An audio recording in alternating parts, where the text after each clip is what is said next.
Corona के खिलाफ कारगर हथियार वैक्सीनेशन को लेकर लोगों में जागरूकता बढ़ रही है, लेकिन कुछ लोग वैक्सीनेशन सेंटर में वैक्सीन लगवा रहे कर्मचारियों से दुर्व्यवहार कर रहे हैं।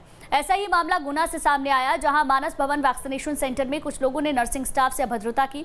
नर्सिंग स्टाफ का कहना है कि रजिस्ट्रेशन नहीं होने के बाद कुछ लोग वैक्सीन लगवाने की मांग कर रहे थे। जब नर्सिंग स्टाफ ने मना किया तो युवकों ने उनकी पिटाई कर दी। फिलहाल नर्स की शिकायत पर पुलिस ने मामला दर्ज कर जांच शुरू कर दी है। हम लोग अपना कार्य खत्म करके रिपोर्ट बना के घर जा ही रहे थे, इतने में 3 लड़के आए। उन्होंने बोला हमारा स्लॉट बुक नहीं है, हमें वैक्सीन लगना है। उनमें से एक का नाम अजय पाल था।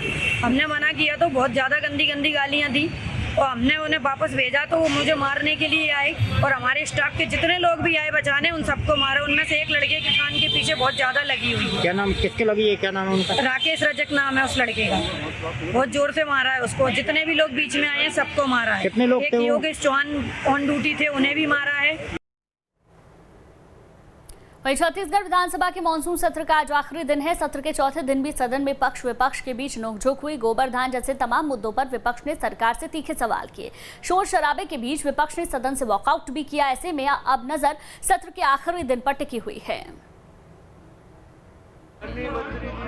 छत्तीसगढ़ में विधानसभा का मानसून सत्र जारी है। सत्र के चौथे दिन में सत्ता पक्ष और विपक्ष के बीच तीखी नोक-झोंक देखने को मिली। हमेशा की तरह 14 सदस्यों वाली बीजेपी अपने चिर परिचित अंदाज में सत्ता पक्ष पर सवालों की बौछार करते दिखी। सत्र के चौथे दिन सदन में गोबर खरीदी केंद्रों में गोबर की चोरी का मामला उठा।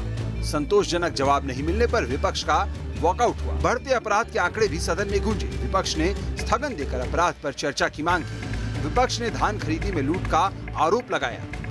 विपक्ष ने ध्यानाकर्षण के जरिए धान उठाव का मुद्दा उठाया।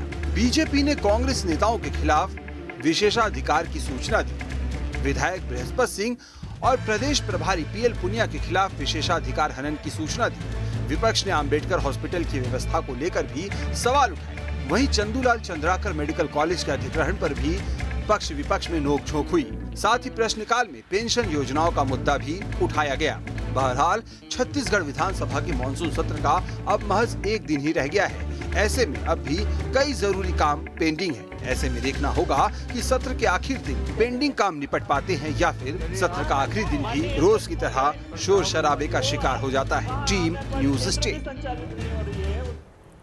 सीएम शिवराज सिंह चौहान के कुशल नेतृत्व, दृढ़ इच्छा शक्ति और दूर दृष्टिकोण से मध्य प्रदेश विकास की ओर अग्रसर है। हर ओर उनके कुशल नेतृत्व की छाया दिखती है। उनके कुशल नेतृत्व का नतीजा है कि मध्य प्रदेश में बाघों की संख्या बढ़ रही है। अच्छी बात यह है कि जिन इलाकों में कभी बाघों की संख्या नहीं थी, वहां भी अब टाइगर अच्छी संख्या में देखे जा रहे हैं। देखिए रिपोर्ट। देश में मध्य प्रदेश अपनी कई पहचान रखता है। इनमें से एक टाइगर प्रदेश के तौर पर भी अपनी पहचान बना चुका है। जहां कभी टाइगरों का नामो निशान नहीं था, वहीं अब मध्य प्रदेश के जंगलों में हर जगह टाइगर ही टाइगर दिखने लगे हैं। ये संभव हुआ है मध्य प्रदेश के सीएम शिवराज सिंह चौहान के कुशल नेतृत्व, दृढ़ इच्छा शक्ति और दूरदृष्टि की वजह से। मध्य प्रदेश टाइगरों के संरक्षण से उनकी संख्या बढ़ाने में सफल रहा है, जिसका नतीजा है कि मध्य प्रदेश की पहचान टाइगर प्रदेश के तौर पर देश दुनिया में हो रही है। टाइगरों की संख्या की बात करें तो मध्य प्रदेश में अब तक तकरीबन 600 टाइगर हैं। 2022 तक इनकी संख्या 700 होने की संभावना है। मध्य प्रदेश में टाइगरों की संख्या की जो तस्वीर है, चंद साल पहले ऐसी नहीं थी। साल 2006 की बात करें तो प्रदेश के कई टाइगर रिजर्व में एक भी बाघ नहीं था। बाघों पर वन्य जीव तस्करों की काली नजर पड़ी थी। सीएम शिवराज सिंह चौहान ने दूरदृष्टि दिखाई। एक तरफ से वन्य जीव तस्करों पर नकेल कसने का फैसला लिया। बाघों को बचाने के लिए स्टेट टाइगर स्ट्राइक फोर्स का गठन किया।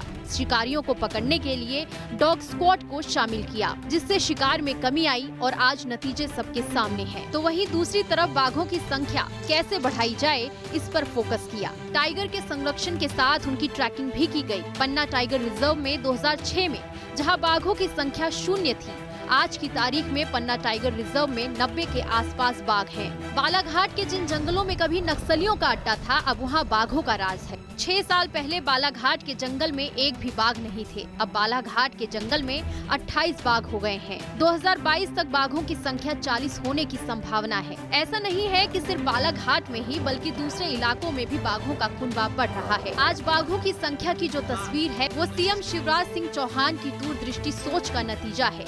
खुद सीएम शिवराज सिंह चौहान वन्य जीवों की सुरक्षा के लिए सजग रहते हैं।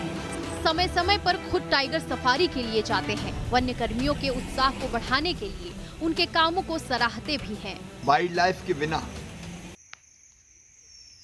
हमारा जीवन अधूरा है और प्रकृति का चक्र भी ऐसा है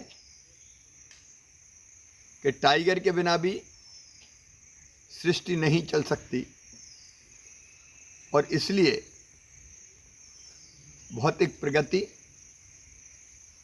और पर्यावरण में एक संतुलन स्थापित करने की आवश्यकता है। मध्य प्रदेश कटिबद्ध है टाइगर्स को बचाने के लिए नहीं, बढ़ाने के लिए भी। और आज टाइगर स्टेट के रूप में मध्य प्रदेश फिर से स्थापित हुआ है। मैं टाइगर पार्क वाइल्ड लाइफ से संबंधित अपने सभी अधिकारियों को, कर्मचारी मित्रों को, इस काम में लगी पूरी टीम को बहुत बधाई देता हूँ। प्रदेश की शिवराज सरकार ने बाघों के संरक्षण के लिए प्रयास नहीं किए हैं, बल्कि बाघों के अभ्यारण्य को बढ़ाने का काम भी किया है। आज मध्य प्रदेश में पूरे 7 टाइगर रिजर्व हैं। हाँ, आपको अकेला टाइगर नहीं बल्कि टाइगर का पूरा कुनबा मिल जाएगा।